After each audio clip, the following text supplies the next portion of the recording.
Google पर search करोगे तो भी ऐसा आएगा, लेकिन जैसे हम बताएंगे आप वैसे नहीं समझ पाओगे। गूगल तो दे देगा, लो भैया उठाए के रट्टा कर लो, लेकिन हम जिस तरीके से बताएंगे उस तरीके से अगर आप पढ़ना चाहोगे तो आप गूगल पे नहीं पाओगे।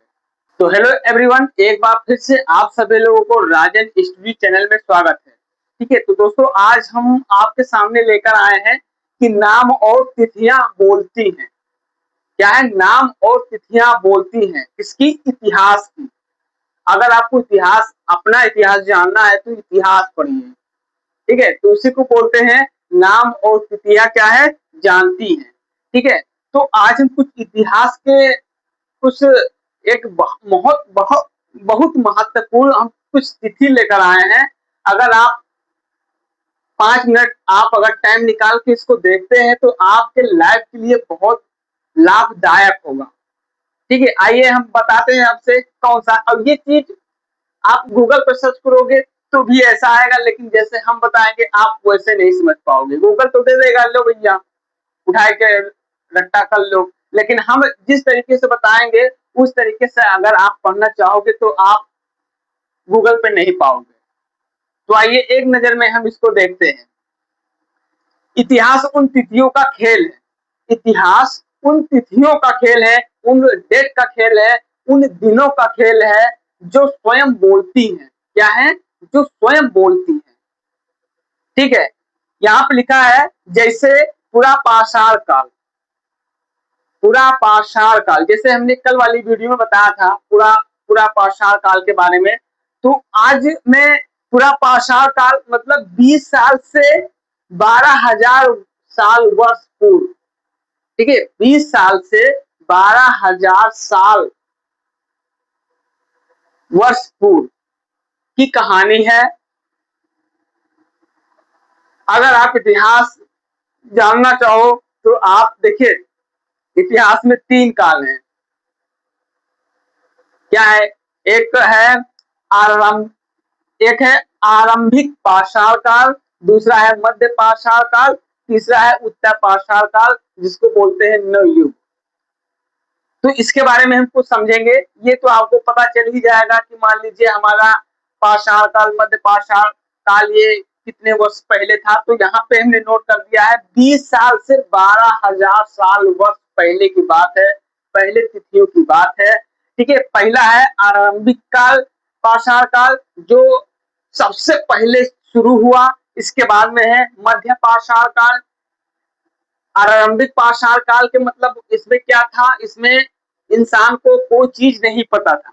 अगर मान लो यहाँ पे लिखा है ये डंडा, इससे कुछ लिखा है तो उनको यही नहीं मालूम था ये क्या है, ये कौन चीज है, इनका ये नहीं मालूम रहा है। अगर एक पेड़, उनका पेड़ जैसे लगा रहा है तो पाषाण काल मतलब पेड़ उनका ये नहीं मालूम रहा है मानो का कि ये पेड़ हमरे कौन काम के ही का है। ठीक है, और मध्य पाषाण काल में क्या हुआ? उनको धीरे धीरे हर चीज का मतलब ज्ञान हो गया, बहुत सारे चीजों का। इसके बाद में है उत्तर पाषाण काल। ठीक है, इसके बारे में अभी बताता हूँ। फिर है मानव इतिहास की 99% कहानी का स्रोत मध्य पाषाण काल है। मैंने अभी आपसे बताया जो मतलब शुरुआत का, जिसको बोलते हैं आरंभिक पाषाण काल, जो शुरुआत का था उसमें इनको कोई चीज नहीं पता था।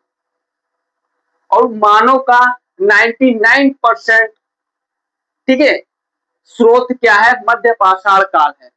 उसमें 99% उसमें हर चीज उनको पता चल गया था। आग जलाना है ना, लोहे का मतलब सूर्य पत्थर का औजार बनाना, क्या वगैरह वगैरह, उसमें हर चीज, झोपड़ियां बनाना, खेती करना, उनमें मध्य पाषाण काल में उनको सब कुछ पता चल गया था। ठीक है, फिर है पर्यावरण परिवर्तन काल।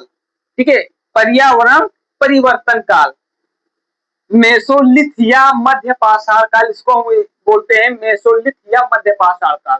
ठीक है, पर्यावरण परिवर्तन काल, जैसे हमारे जीवन में जब परिवर्तन होगा, मध्य पाषाण काल में उनको बहुत सारी चीजों का नॉलेज हुआ, बहुत सारी चीज को उनको ज्ञान हुआ, तो उसी को हम बोलते हैं मेसोलिथ या मध्य पाषाण या मेसोलिथ मध्य पाषाण काल। उसमें बहुत सारी चीजों का उनको ज्ञान हुआ।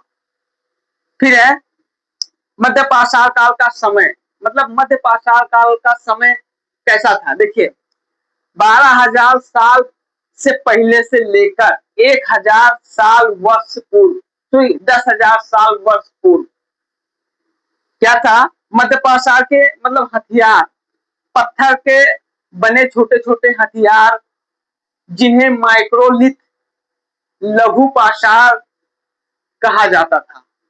ठीक है, ये था क्या था? 12,000 साल से पहले से लेकर 10,000 साल पूर्व तक, ये पहले था। ठीक है, तो इसमें क्या था कि पत्थर के छोटे छोटे बने औजारे है ना, और इसको हम क्या कह रहे थे? इसको बोलते थे माइक्रोलिथ। ठीक है, या लघु पाषाण काल, मतलब लघु मतलब बड़े भी थे छोटे भी थे, है ना।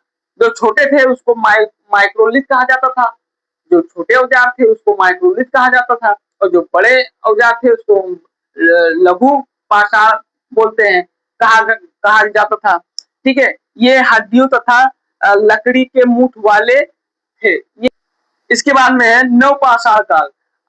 10,000 साल पहले नवपाषाण काल आया, इसका अर्थ है नया पाषाण युग। ठीक है, अब आ गया 10,000 साल बीत गया, इसके बाद में आ गया, ठीक है, क्या आ गया? नया युग आ गया। ठीक है, अब नए युग में धीरे धीरे चेंज परिवर्तन होते रहते थे और धीरे धीरे होता रहा है, और इसमें बहुत कुछ जानने को मिलेगा।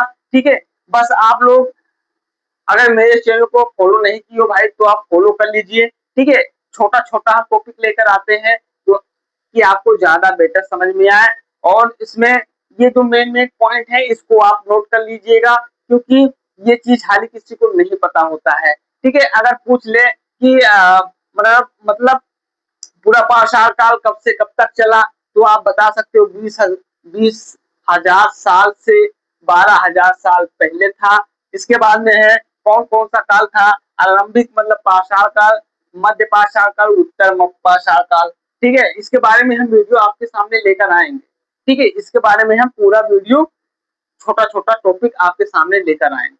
तो मेरा अभी तो चल रहा है इतिहास, तो हम छोटा छोटा टॉपिक आपके सामने लेकर आते हैं ताकि आपको कुछ ज्यादा समझ में आए। इसमें जो मेन मेन टॉपिक है भैया, आप इसको नोट कर लीजिएगा। ठीक है, बहुत ज्यादा नहीं है, बहुत छोटे छोटे हेडिंग है, इसको आप नोट करके रख लीजिएगा, आपके लिए बहुत काम आएगा। चलिए, आज की वीडियो में बस इतना ही। हम मिलते हैं कल वाली वीडियो में एक मस्त टॉपिक के साथ में, तब तक दीजिए इजाजत। जय हिंद, जय भारत, पढ़ते रहिए, मस्त रहिए, और ये मेन मेन टॉपिक नोट कर लीजिएगा। Okay, all the best.